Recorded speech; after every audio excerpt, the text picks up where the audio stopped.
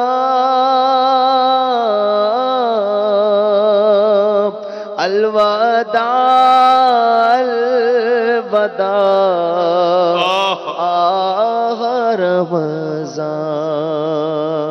الوداع الوداع آہ رمضان. الوداع الوداع آہ رمضان. یہ وہ ماہ مبارک ہے جو ہمیں جہنم کی آگ سے بچانے آیا ہے. وہ جہنم کہ رسول پاک صلی اللہ تعالی علیہ وآلہ وسلم کا فرمان عبرت نشان ہے کہ اللہ تبارک و تعالی نے رسول پاک صلی اللہ تعالی علیہ وآلہ وسلم کا فرمان عبرت نشان ہے. دنیا کی آگ جہنم کی آگ سے 70 درجے کم ہے. جی ہاں، دنیا کی یہ آگ جس سے ہم بہت ڈرتے ہیں، بہت ہی ڈرتے ہیں، وہ واقعی خطرناک آگ ہے. ایک بار اگر کوئی اس آگ میں جھلس جائے، جل جائے، اس کی تکلیف شاید زندگی بھر وہ نہ بھول سکے. اندر تک جاتی ہے آگ کی تکلیف، آگ کے جلنے کی تکلیف. تو دنیا کی آگ جہنم کی آگ سے 70 درجے کم ہے. اور اگر اس کو 2 مرتبہ سمندر میں نہ ڈالا گیا ہوتا تو اس سے کچھ بھی نفع نہ اٹھا سکتے. رسول پاک صلی اللہ تعالی علیہ وسلم کا فرمان عبرت نشان ہے. قیامت کے دن جہنم کو لایا جائے گا. اس کی 70,000 لگامیں ہوں گی. ہر لگام کے 70,000، ہر لگام کے ساتھ 70,000 فرشتے ہوں گے جو اس کو کھینچ رہے ہوں گے. اس خطرناک جہنم سے ہمیں رمضان بچانے آتا ہے، اور ہم ہیں کہ اس کی قدر نہ کر سکے. خدا کے نیک بندے نیکیوں میں لگ گئے، لیکن گناہ کرتا رہا بدکار ناداں یا رسول اللہ. خدا کے نیک بندے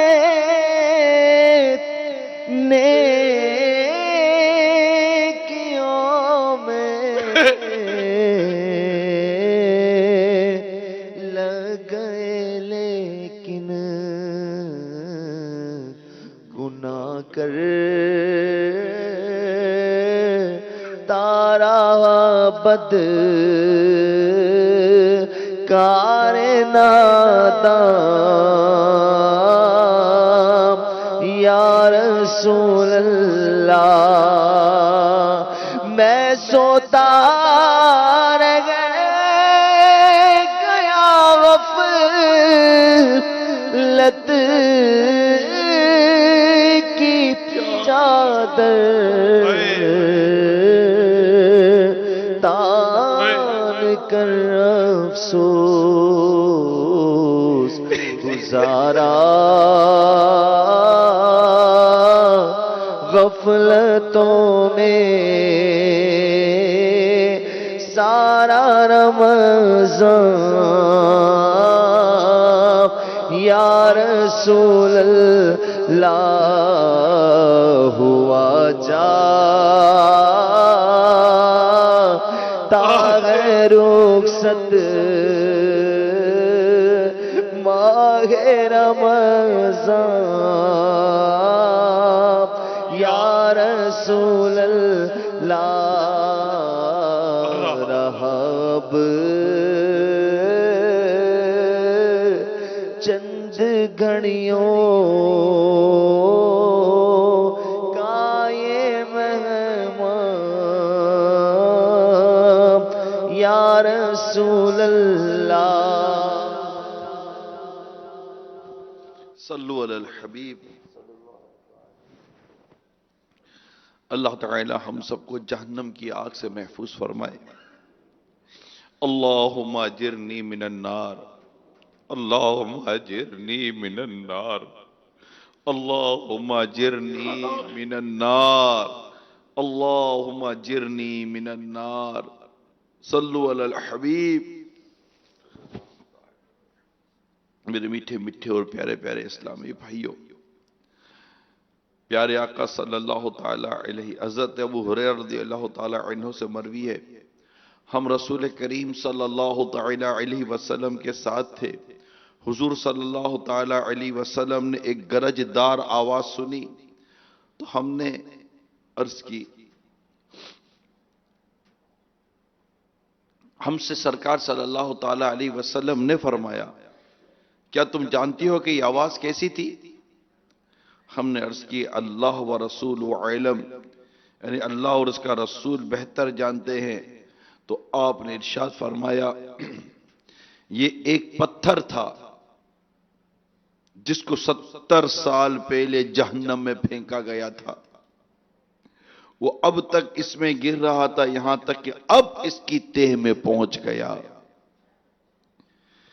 ہائے ہائے، میٹھے میٹھے اسلامی بھائیوں، مدنی چینل کے ناظرین، کیا ہمیں ان جہنم کے واقعات سے عبرت نہیں ملتی؟ کیا ہم جہنم کی آگ اور اس کی ہولناکیوں سے نہیں ڈرتے؟ کیا اس کی زنجیروں توقوں سے ہمیں خوف نہیں آتا؟ تعجب ہے اس شخص پر جو جنت میں اپنے والد حضرت آدم علیہ السلام کی پشت مبارک میں تھا، پھر وہ کیسے اس جہنم میں داخل ہو جائے گا جس کا ایندھن آدمی اور پتھر ہے۔ اللہ تعالی ہم سب کو جہنم کی آگ سے محفوظ فرمائے۔ اللہم اجرنی من النار، اللہم اجرنی من النار، اللہم اجرنی من النار۔ صلو علی الحبیب۔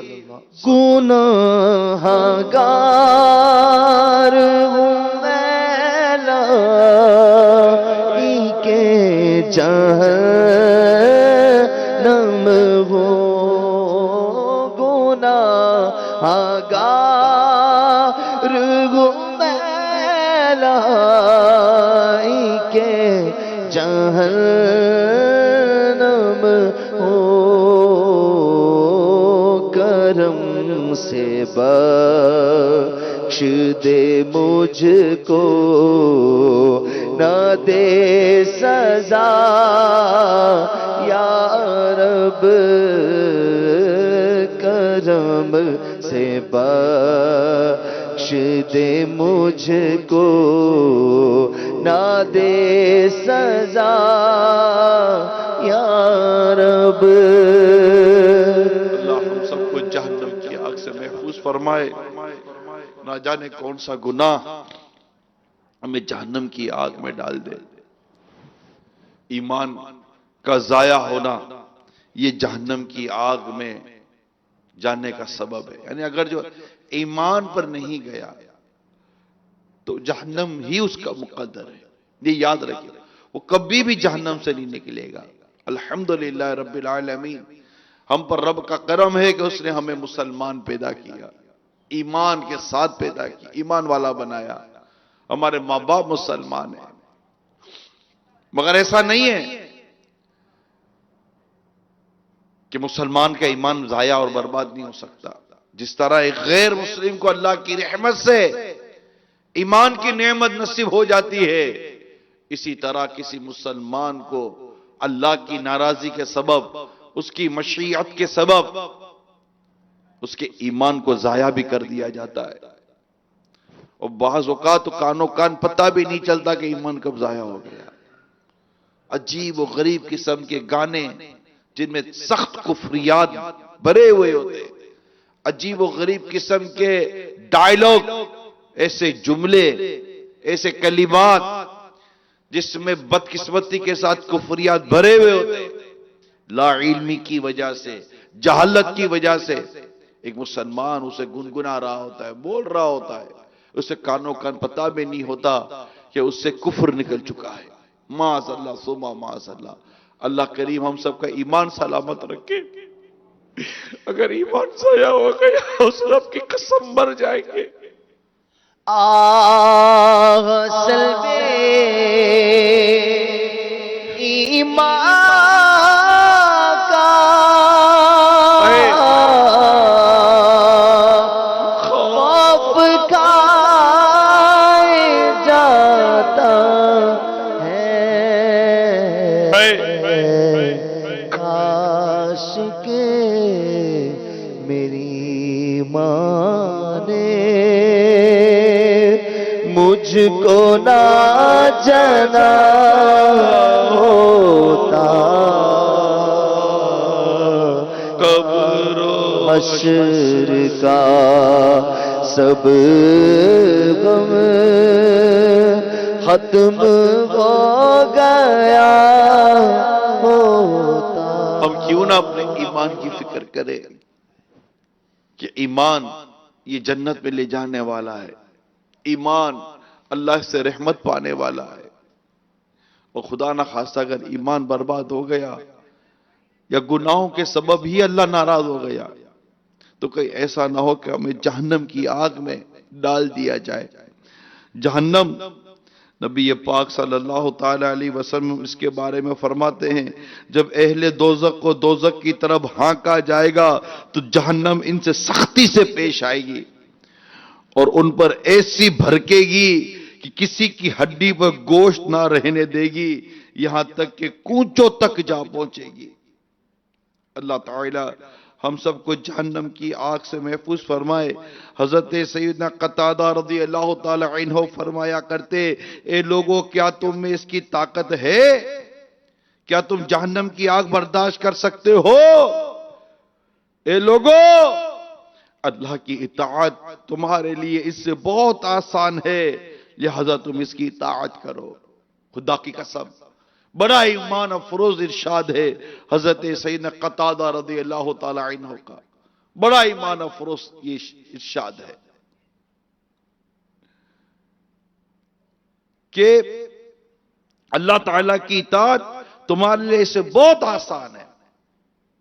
آج ہم پر بدقسمتی کے ساتھ نماز پڑھنا مشکل ہو گیا، بدقسمتی کے ساتھ گناہوں سے بچنا مشکل ہو گیا ہے۔ ذرا تصور کرو کہ جہنم کی آگ میں جلنا، جہنم کا عذاب، قبر کا عذاب، آگ کا عذاب، قبر اور جہنم کے سانپ بچھوؤں کا عذاب، جہنمیوں کے پیپ پینے کا عذاب، وہ کھولتا ہوا پانی کہ منہ سے پیو تو سب کچھ اندر کا لیتا ہوا پیچھے کے راستے سے باہر نکل جائے وہ عذاب، وہ گرم کھولتا پانی کہ اگر وہ منہ کے قریب لاؤ تو ساری جلد پگھل جائے ایسا عذاب۔ ظلم و ستم سے بچیں، بیوی بچوں پر ظلم و ستم نہ کرے، نہ عورتیں اپنے شوہروں پر زیادتی کریں، نہ اپنے بچوں کے ساتھ زیادتی کریں، نہ وہ نمازیں چھوڑیں، نہ وہ طہارت پہ سستی کریں، نہ بے پردگی کریں، نہ بے حیائی کریں، نہ بے شرمی کریں۔ اے اسلامی بہنوں اور اے اسلامی بھائیوں، آپ کو اور ہم سب کو اللہ تعالیٰ سے خوب ڈرنا پڑے گا، اس کے سوا کوئی دوسرا چارہ نہیں ہے۔ کہ ایسا نہ ہو کہ اللہ ناراض ہو جائے اور ہمیں جہنم کی آگ میں ڈال دے۔ آسان ہے، بہت آسان ہے، اللہ کی اطاعت و فرما برداری، اس میں مزہ ہے، لذت ہے، لطف ہے، سرور ہے، تسکین ہے، راحت ہے، سکون ہے، دنیا میں بھی عافیت ہے، انشاءاللہ قیامت میں بھی عافیت ہی عافیت ملے گی۔ حضرت سیدنا میمون بن مہران رضی اللہ تعالی عنہ نے ارشاد فرمایا کہ اللہ تعالیٰ نے ارشاد فرمایا اور بے شک جہنم ان سب کا وعدہ ہے. تو حضرت سیدنا سلمان رضی اللہ تعالی عنہ نے اپنا ہاتھ سر پر رکھ لیا. پھر 3 دنوں تک اس طرح حیرانی اور پریشانی کے عالم میں گھر سے باہر رہے کہ کوئی بھی آپ کو سنبھال نہ سکتا تھا، یہاں تک کہ آپ رضی اللہ تعالی عنہ کو لایا گیا. اور اس قدر جہنم کی آگ کا، جہنم کے عذاب کا خوف آپ کو گھیرے ہوئے تھا. اے میرے میٹھے میٹھے اور پیارے پیارے اسلامی بھائیوں اور مدنی چینل کے ناظرین، اللہ تعالیٰ آپ کو اور مجھے، ہم سب کو جہنم کی آگ سے محفوظ فرمائے. عذاب نار سے اللہ تعالیٰ ہم سب کو بچا کر رکھے. اس سے بچنے کی کوشش کرنی ہے. میں نے آپ کے سامنے کچھ بیان جہنم کا کیا. میری یہ نیت تھی کہ ہمیں اس بات کا بھی احساس ہو کہ یہ رمضان ہمیں کس جہنم سے بچانے آیا. وہ کیسی جہنم ہے کہ جس سے اللہ تعالیٰ اپنے بندوں کو نجات عطا فرماتا ہے. یہ کیسی جہنم ہے کہ اللہ تعالیٰ اپنے بندوں کو بخش کر اس جہنم سے بچاتا ہے. ہم جو دعا کرتے یا اللہ ہمیں جہنم کی آگ سے بچا، کبھی سوچا کہ جہنم کی آگ کتنی خطرناک ہے، کتنی خطرناک ہے.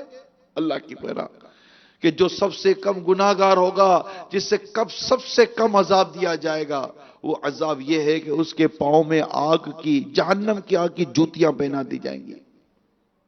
تصور کریں آج اس وقت فیضان مدینہ کے باہر کھلے آسمان کے نیچے زمین پر پاؤں رکھ کر دیکھے، باہر سڑک پر کھڑے ہو کر ایسی چلچلاتی دھوپ میں پاؤں رکھ کر دیکھیں، ہم پاؤں نہیں رکھ سکتے. ہم پاؤں نہیں رکھ سکتے. عرفات کے روز بڑی دھوپ ہوتی ہے، زمین پر پاؤں نہیں رکھا جاتا. بعض جگہوں پر بڑی دھوپ ہوتی ہے، 50 52 کا ٹیمپریچر ہوتا ہے. اگر وہاں پاؤں رکھ دو تو لمحوں میں پاؤں میں چھالا نکل آئے گا، پاؤں پھٹ جائیں گے. ہم سے پاؤں ایسی چلچلاتی دھوپ میں نہیں رکھا جاتا میرے میٹھے پیارے اسلامی بھائیوں. جلتی سگریٹ پر پاؤں نہیں رکھا جاتا ہے میرے میٹھے پیارے اسلامی بھائیوں. اگر ماچس کی چنگاڑی اڑے نا، ہمیں بہت ڈر لگتا ہے میرے میٹھے پیارے اسلامی بھائیوں. جلتا کھولتا پانی، اگر اس وقت بھی کھولتا پانی، گرم پانی اگر ہماری ہتھیلی پہ گر جائے، گرم چائے گر جائے، گرم قہوہ گر جائے، ہم سے برداشت نہیں ہوتا میرے میٹھے پیارے اسلامی بھائیوں. موٹر سائیکل چلانے والوں کو شاید تجربہ ہو کئیوں کو کہ جب موٹر سائیکل کے گرم سائلنسر پر پاؤں لگ جاتا کتنی چیخ نکل جاتی ہے. ہم سے برداشت نہیں ہو سکتی یہ چیزیں میرے میٹھے پیارے اسلامی بھائیوں. یہ نازک بدن جہنم کا عذاب کیسے برداشت کرے گا؟ اگر گناہوں کے سبب جہنم کی آگ کی جوتیاں جسے پہنائی گئی، اللہ کی ناراضی کے سبب جس کے پاؤں میں جہنم کی آگ کی جوتیاں پہنا دی گئی، تو اس کا دماغ پتیلی کی طرح کھولتا ہوگا اور وہ گمان کرے گا کہ سب سے کم عذاب مجھی کو دیا جا رہا ہے، سب سے زیادہ عذاب مجھی کو دیا جا رہا ہے. ہم جہنم کا عذاب برداشت نہیں کوئی بھی نہیں کر سکتا. تو آؤ اس جہنم سے بچنے کی پوری کوشش کریں. جہنم یہ نفسانی خواہشات گھری ہوئی ہے. ہماری نفس، ہماری خواہشیں ہمیں جہنم کی طرف دھکیلتی ہیں. جب ہم سے ہماری ضرورتیں پوری نہیں ہو رہی ہوتی تو ہم ظلم و ستم کی طرف چلے جاتے ہیں، بلیک مارکیٹنگ کی طرف چلے جاتے ہیں. برائی و بدکاری یہ جہنم کی طرف لے جانے والے کام ہیں. زنا یہ جہنم میں لے جانے والا کام ہے. بدکاری یہ جہنم میں لے جانے والا کام ہے. بدفعلی یہ جہنم میں لے جانے والا کام ہے. وعدہ خلافی یہ جہنم میں لے جانے والا کام ہے. تکبر جہنم میں لے جانے والا کام ہے. حسد جہنم میں لے جانے والا کام ہے. ماں باپ کو ستانا جہنم میں لے جانے والا کام ہے. نماز قضا کرنا بلا اجازت شرعی جہنم میں لے جانے والا کام ہے. رمضان کے فرض روزے جان بوجھ کر قضا کرنا، جان بوجھ کر چھوڑنا، بلا اجازت شرعی چھوڑنا جہنم میں لے جانے والا کام ہے. فرض ہونے کے باوجود زکوٰۃ نہ دینا جہنم میں لے جانے والا کام ہے. فرض ہونے کے باوجود، استطاعت کے باوجود حج نہ کرنا، فرض حج نہ کرنا، یہ بھی جہنم میں لے جانے والا کام ہے. ناجائز قسم کے مردوں کو زیورات جو پہنتے ہیں جہنم میں لے جانے والا کام ہے. سونے کی چینیں، سونے کی انگوٹھیاں اور دیگر ناجائز قسم کے زیورات اور سونے چاندی اور میٹل کی چیزیں جو ناجائز قسم کی پہنتے ہیں یہ بھی جہنم میں لے جانے والا کام ہے. وہ مرد جو عورتوں جیسی وضع اختیار کرتے ہیں، عورتوں جیسے بال رکھتے ہیں، عورتوں جیسی دیگر ان کی نقالی کرتے ہیں، جہنم میں لے جانے والا کام ہے. جو عورتیں مردوں کی وضع اختیار کرتی ہیں جہنم میں لے جانے والا کام ہے. جو عورتیں بے پردگیاں کرتی ہیں جہنم میں لے جانے والا کام ہے. گانے باجے سننا جہنم میں لے جانے والا کام ہے. فلمیں ڈرامے دیکھنا جہنم میں لے جانے والا کام ہے. گالیاں دینا جہنم میں لے جانے والا کام ہے. غیبت کرنا، تہمت لگانا، بہتان لگانا جہنم میں لے جانے والا کام ہے. سود کا کاروبار کرنا، سود کا لین دین کرنا یہ جہنم میں لے جانے والا کام ہے. شراب بنانا جہنم میں لے جانے والا کام ہے. شراب پلانا جہنم میں لے جانے والا کام ہے. شراب کی لین دین کرنا جہنم میں لے جانے والا کام ہے. کئی حرام کام ایسے ہیں جن کی دلالی کرنا جہنم میں لے جانے والا کام ہے. ذرا سوچو، رمضان کا آخری جمعہ آ چکا ہے. اگر ہم نے ان گناہوں سے توبہ نہ کی، اللہ سے سچی توبہ نہ کی، ان گناہوں کو چھوڑنے کا پکا عزم نہ کیا اور اللہ نے ہماری توبہ قبول نہ فرمائی، کہ توبہ کے لیے ضروری ہے کہ گناہوں پر ندامت ہو، گناہوں پر شرمندگی ہو، گناہ چھوڑنے کا پکا عزم ہو. جو گناہ کر رہا ہے اس گناہ سے توبہ کرے اور آئندہ گناہ نہ کرنے کا پکا عزم کرے. صرف گالوں پر چپت مار لینے سے توبہ نہیں ہو جاتی، ناک پر انگلی لگا دینے سے توبہ نہیں ہو جاتی. اس کو صرف یا بعض اوقات ہم لوگ اس طرح کے بیانات سن کر ایک عارضی طور پر روتے ہیں، اس سے سم ٹائم فرق نہیں پڑتا. ہمیں تو وہ آنسو چاہیے، ہمیں وہ آنسو چاہیے توبہ و ندامت کے کہ جو ہمارے دل کے میل کو، دل کی کالک کو دھو دے. مگر لاؤں وہ اشک کہاں سے جو سیاہی دھوئے. گندگی میں میرا دل حد سے بڑا جاتا ہے. وہ دیکھا کبھی انک گر جاتی ہے کپڑے کے اوپر، اگر اس پر پانی ڈالو نا دھونے کے لیے، پانی قطرے ڈالو تو یہ پھیل جاتا ہے، دبا پھیل جاتا ہے. ہماری عجیب حالت ہے. گناہوں کا ازالہ آنسوؤں سے کچھ تو ہو جاتا، مجھے رونا بھی تو آتا نہیں ہائے ندامت سے. کاش ندامت والے آنسو ملتے، ایسے آنسو ملتے جو میرے گناہوں کی نحوست کو دھو دیتے، دور کر دیتے، میرے دل کی کالک کو دھو دیتے. لاؤں وہ عشق کہاں سے جو سیاہی دھوئے. گندگی میں میرا دل حد سے بڑھا جاتا ہے. ہائے اللہ ہم سچی توبہ کی توفیق عطا فرما دے. ہم جیسے بھی یہ تیری بارگاہ میں حاضر ہیں. اب تو ماہ رمضان بھی جا رہا ہے، ماہ رمضان کا آخری جمعہ بھی آ گیا. مولا میں نے کوششیں کی بہت مگر میری حالت وہی رہی. یا خدا مانگ رواں کے صدقے سچی توبہ کی توفیق دے دے، نیک بن جاؤں جی چاہتا ہے۔ غم ہے نا، غم گلاتا ہے کہ میں رمضان میں بھی نیک نہیں بن سکوں گا۔ یعنی ماہ رمضان جس کی آج 25ویں تاریخ آ گئی ہے، 25 روزے جس کے ختم ہونے والے ہیں، اب 4 یا 5 روزے رہ گئے جس کے، کیا اب تک میں نیک نہیں بن سکوں گا؟ کہ اب بھی میں پرہیزگار نہیں بن سکوں گا؟ کیا رمضان چلا جائے گا اور میں ویسا ہی رہ جاؤں گا؟ کیا رمضان چلا جائے گا اور میں گناہ سے نہیں بچ پاؤں گا؟ کیا رمضان چلا جائے گا اور میں اسی طرح نیکیوں سے خالی رہ جاؤں گا؟ کیا رمضان چلا جائے گا اور میں تقویٰ نہیں پا سکوں گا؟ کیا رمضان چلا جائے گا اور میں پرہیزگاری نہیں پا سکوں گا؟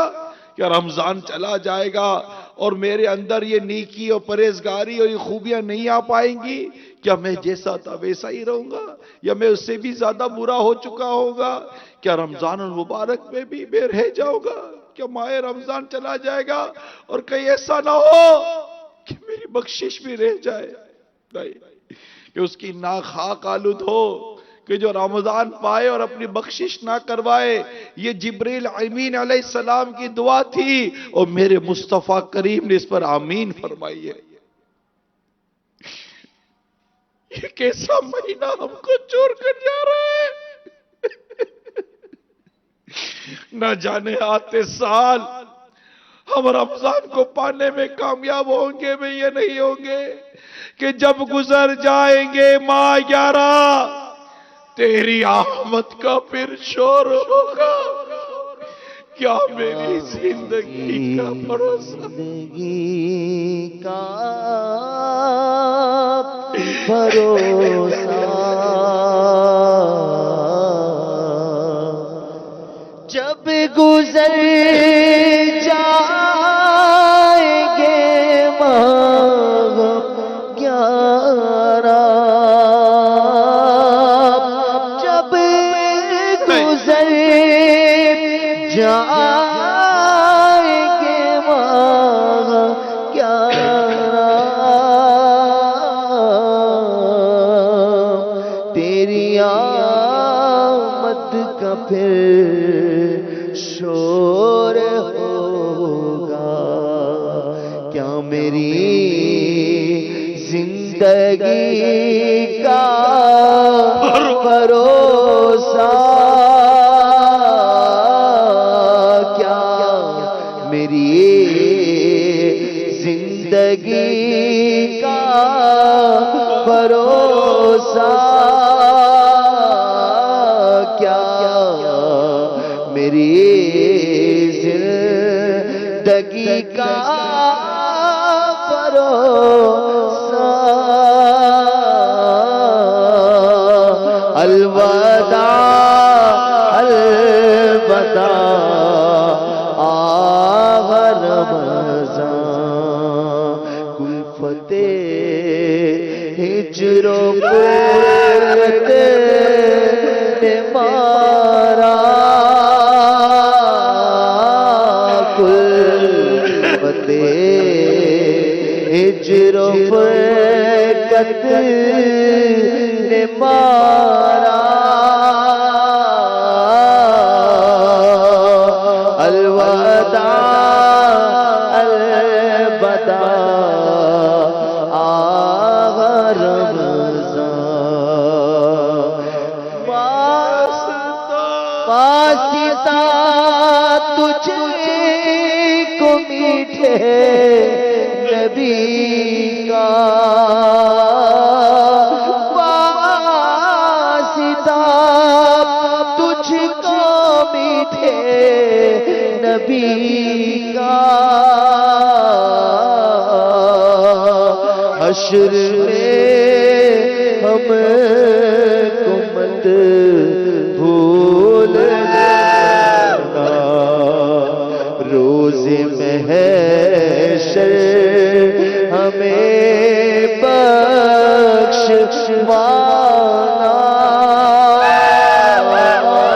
روز محشر ہمیں بخشوانا،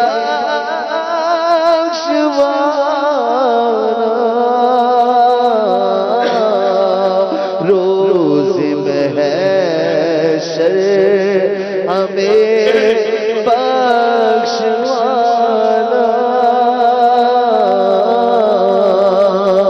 الوداع الوداع آہ رمضان الفتح ہجر و فرقت نے مارا، الوداع الوداع آہ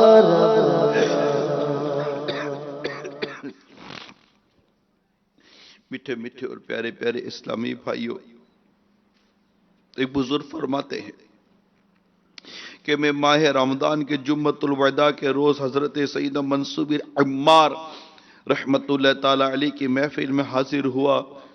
آپ رمضان شریف کے روزوں کی فضیلت، راتوں کی عبادت اور مخلصین یعنی خلوص کے ساتھ عبادت کرنے والوں کے لیے جو اجر تیار کیا گیا ہے اس کے متعلق بیان فرما رہے تھے، اور یوں لگ رہا تھا گویا آپ کے بیان کے اثر سے ٹھوس پتھروں سے آگ ظاہر ہو رہی ہے۔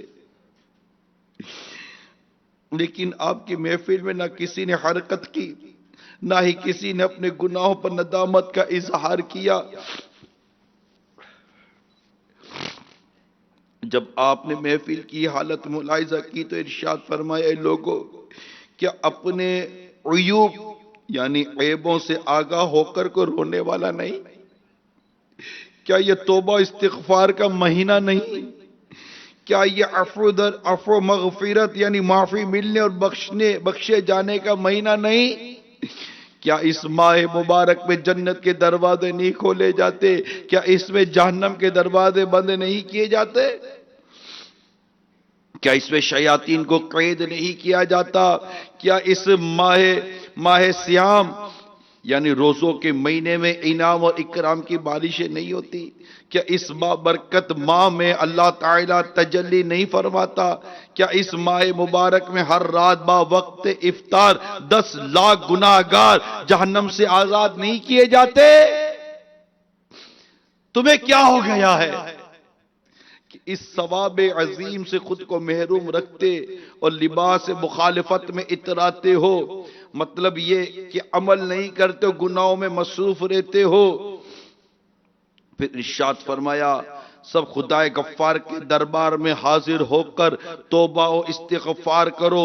تو تمام حاضرین بلند آواز سے گریہ و زاری کرنے اور رونے دھونے لگے۔ اتنے میں ایک نوجوان روتا ہوا کھڑا ہو گیا اور عرض کرنے لگا، یا سیدی یعنی اے میرے آقا، ارشاد فرمائیے کیا میرے روزے مقبول ہیں؟ کیا میرا رمضان کی راتوں کا قیام یعنی راتوں میں عبادت کرنا قبولیت پانے والے عبادت گزاروں کے ساتھ لکھا جائے گا؟ حالانکہ مجھ سے بہت سارے گناہ سرزد ہوئے ہیں، میں نے تو اپنی تمام عمر نافرمانیوں میں برباد کر دی ہے، میں عذاب کے دن سے غافل رہا۔ آپ نے ارشاد فرمایا، اے لڑکے، اللہ کی بارگاہ میں توبہ کرو، کیونکہ وہ خود ارشاد فرماتا ہے، اور بے شک میں بہت بخشنے والا ہوں اس سے جس نے توبہ کی۔ آپ نے قرآن کریم کی مزید تلاوت قاری صاحب سے کروائی اور ارشاد اللہ کا ارشاد اسے یاد دلایا، اور وہی ہے جو اپنے بندوں کی توبہ قبول فرماتا اور گناہوں سے درگزر فرماتا ہے۔ اس نوجوان نے سن کر ایک زوردار چیخ ماری اور کہا، میری خوش نصیبی ہے کہ اللہ تعالیٰ کے احسان مجھ تک پہنچتا رہا، لیکن اس کے باوجود میں نافرمانیوں میں اضافہ کرتا رہا اور غلط راستے سے نہ لوٹا۔ کیا گزرے ہوئے وقت کی جگہ کوئی اور وقت ہوگا جس میں اللہ تعالیٰ درگزر فرمائے گا؟ پھر اس نے دوبارہ چیخ ماری اور اپنی جان آفرین کے سپرد کر دی۔ یعنی وفات پا گیا. یہ حکایت نقل کرنے کے بعد صاحب کتاب فرماتے میرے بھائیوں ماہ رمضان کے فراق یعنی جدائی پر کیوں نہ رویا جائے اور عفو مغفرت کے مہینے کی رخصت پر کیوں نہ افسوس کیا جائے. اس مہینے کی جدائی پر کیوں نہ غم کیا جائے جس میں گناہ گاروں کا جہنم سے آزادی نصیب ہوتی ہے. اللہ ہم سب کو سچی توبہ کی توفیق عطا فرمائے اور ہم اللہ تعالیٰ کو راضی کرنے میں کامیاب ہو جائیں. ایک کاش مایوسی نہیں ہونی چاہیے. اللہ توبہ قبول کرنے والا ہے, بس سچی توبہ کی حاجت ہے. پیارے میٹھے اسلام بھائیوں, آج جمعہ ہے. جمعہ میں عام جمعوں میں بھی 24 ساعتیں ہوتی ہیں نا, 24 گھڑیاں ہیں. اللہ تعالیٰ جمعہ کی ان 24 ساعتوں میں 1,44,00,000 1,44,00,000 اپنے بندوں کو جہنم سے آزاد فرماتا ہے. اور یہ تو رمضان ہے, یہ تو ماہ رمضان ہے. جمعہ وہ بھی رمضان کا جمعہ. پھر میں تو اس وقت ان ہزاروں معتکف کے درمیان بیٹھا ہوں. نہ جانے کیسے کیسے اللہ کے نیک بندے ہوں گے, نہ جانے کس کا آمین کہنا اللہ کو قبول ہو رہا ہوگا, کس بوڑھے سفید داڑھی والے کے آنسو نکل رہے ہوں گے, کس سفید داڑھی والے بوڑھے شخص نے اپنے بڑھاپے کا نام لے کر اپنے رب کو منانے کی کوشش کی ہوگی. مولا میرے بڑھاپے پر بھی رحم فرما دے, میری سفید داڑھی پر بھی رحم فرما دے.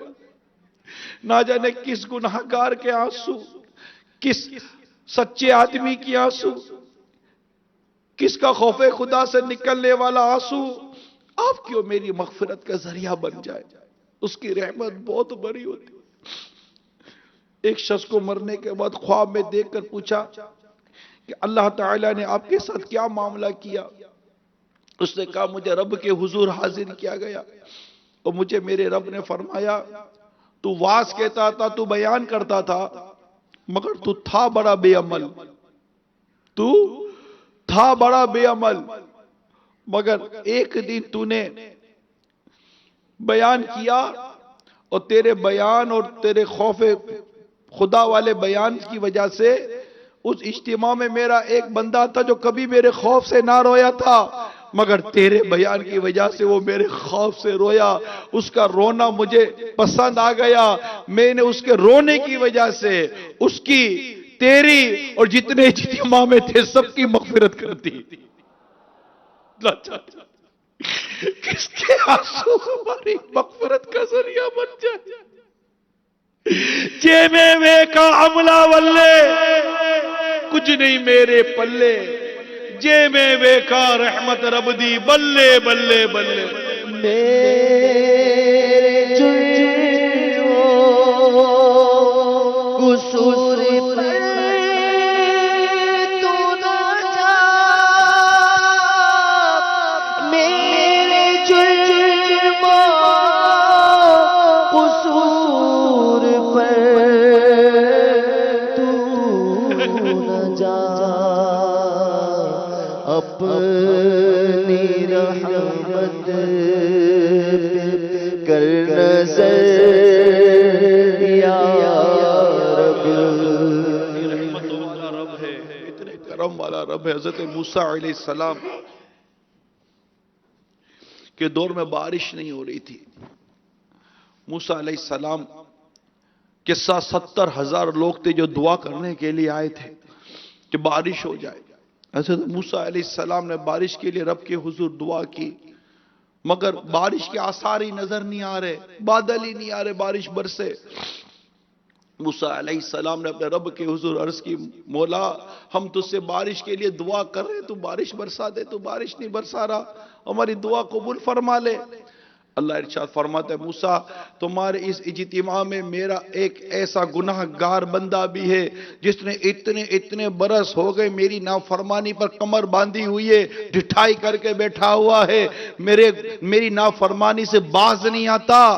میری نافرمانی کر کر کے وہ مجھے ناراض کرتا چلا جا رہا ہے۔ موسیٰ جب تک وہ شخص تمہارے اس اجتماع میں موجود ہے، ان لوگوں میں موجود ہے، میں تم پر بارش نہیں برساؤں گا۔ موسیٰ علیہ السلام نے عرض کی مولا پھر مجھے یہ حل ارشاد فرما کیسے ہوگا؟ اللہ تعالیٰ نے ارشاد فرمایا موسیٰ اعلان کر دو کہ اے شخص جو اتنے برسوں سے اللہ کی نافرمانی پر کمر باندھے ہوئے ہے، ٹھٹھائی کر رہا ہے، تو اس اجتماع سے نکل جا کہ تیری وجہ سے بارش نہیں ہوگی۔ موسیٰ علیہ السلام نے عرض کی مولا 70,000 کے آس پاس لوگ ہیں، میری آواز ان سب تک کیسے پہنچے گی؟ اللہ ارشاد فرماتا ہے موسیٰ تیرا کام آواز دینا ہے، پہنچانا ہمارا کام ہے۔ حضرت موسیٰ علیہ السلام نے اعلان کیا کہ اے وہ شخص جو اتنے برسوں کے نام لیے اتنے برسوں سے اللہ کی اسی طرح نافرمانی کر رہا ہے، تیری وجہ سے بارش رکی ہوئی ہے، تو ہمارے بیچ سے نکل جا تاکہ اللہ کی رحمت سے ہم پر بارش ہو۔ جب یہ اجتماع نے حضرت موسیٰ علیہ السلام کی آواز سنی، ایک شخص سر پر چادر ڈالے اس اجتماع میں کھڑا تھا، تھوڑا سا آنکھ اٹھا کر ادھر ادھر دیکھتا ہے کہ کوئی نکلا، کوئی نہیں نکلا۔ وہ سمجھ گیا کہ ہو نہ ہو وہ شخص میں ہی ہوں، میں ہی وہ گناہگار ہوں، میں ہی وہ سیاہکار ہوں، میں ہی وہ بدکار ہوں جس کی وجہ سے اللہ نے بارش اللہ نہیں برسا رہا۔ موسیٰ علیہ السلام کی دعا بھی اس وجہ سے قبولیت سے رکی ہوئی ہے، اتنے سارے لوگ دعا کر رہے ہیں، میری نحوست کی وجہ سے ان کی دعا قبول نہیں ہو رہی۔ اب جب اس نے دیکھا کہ یہ میں ہی ہوں، چادر سر پہ ڈلی ہوئی ہے، اپنے رب سے دعا کرتا ہے، عرض کرتا ہے مولا اگر میں نکلتا ہوں تو رسوا ہوتا ہوں، اگر میں نکلتا ہوں تو رسوا ہوتا ہوں، رکتا ہوں تو بارش نہیں ہوتی، مولا مجھے تیرے بندوں کے آگے ذلیل ہونے سے بچا لے، میں تیرے حضور سچی توبہ کرتا ہوں کہ آج کے بعد تیری نافرمانی نہیں کروں گا،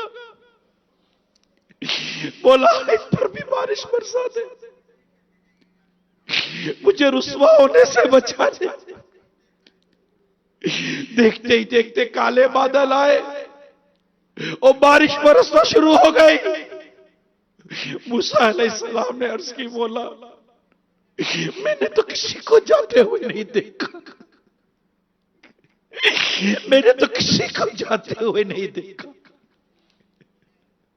پھر تو نے بارش برسا دی، کیا وجہ؟ اللہ فرماتا ہے میرے موسیٰ میں نے جس کے لیے بارش روکی تھی اسی کے لیے برسا دی، اسی کے لیے برسا دی، اس سے میرے حضور اے موسیٰ سچی توبہ کی ہے، وہ میرا پسندیدہ بندہ بن گیا ہے۔ لمحے لگے، موسیٰ علیہ السلام نے عرض کی مولا مجھے بھی بتا کہ تیرا وہ بندہ کون ہے؟ اللہ فرماتا ہے موسیٰ جب وہ میرا نافرمان تھا میں نے اس وقت اس کے عیب ڈھانک کر رکھے، اب تو توبہ کر کے میرا فرما بردار بن گیا ہے، اب میں اس کے عیب کیسے ظاہر کر دوں؟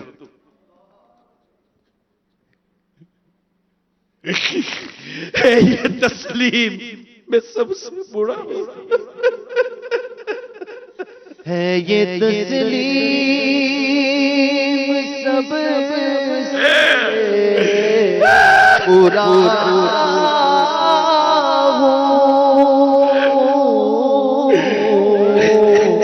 ہے یہ تسلیم سب سے برا ہو،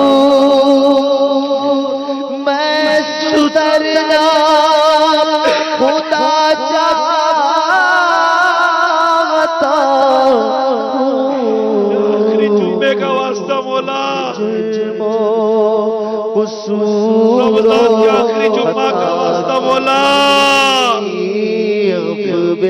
جرم و قصور و خطا کی میرے مولا تو خیرات دے دے، میرے مولا تو خیرات دے دے،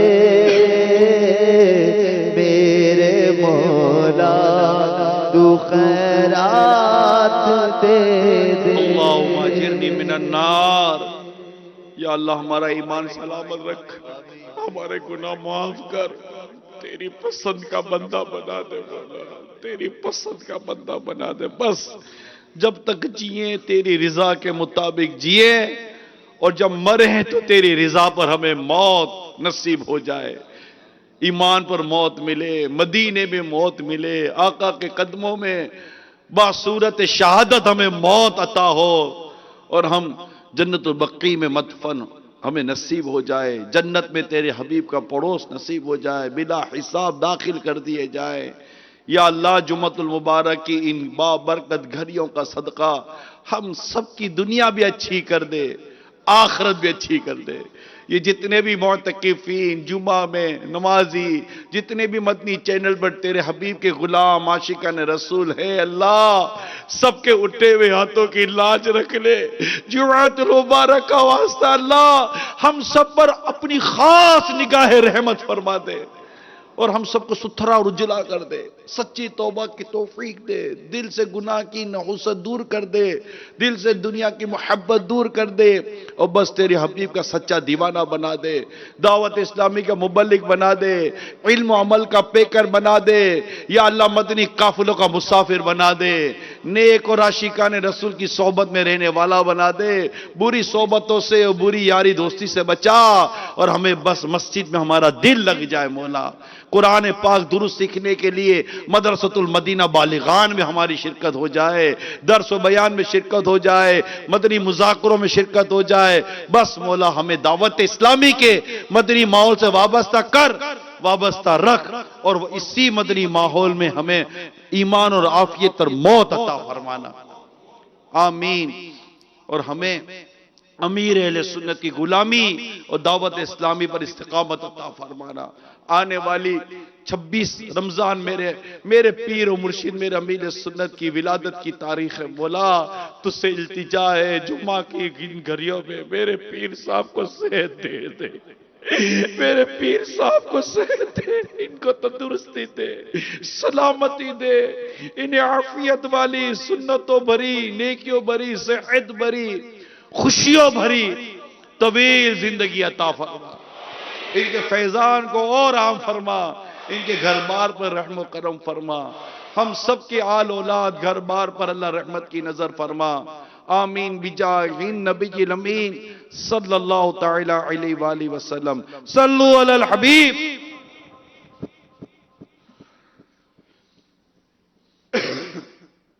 اب انشاءاللہ اذان ہوگی۔ الصلاة والسلام عليك يا رسول الله وعلى آلك وأصحابك يا حبيب الله۔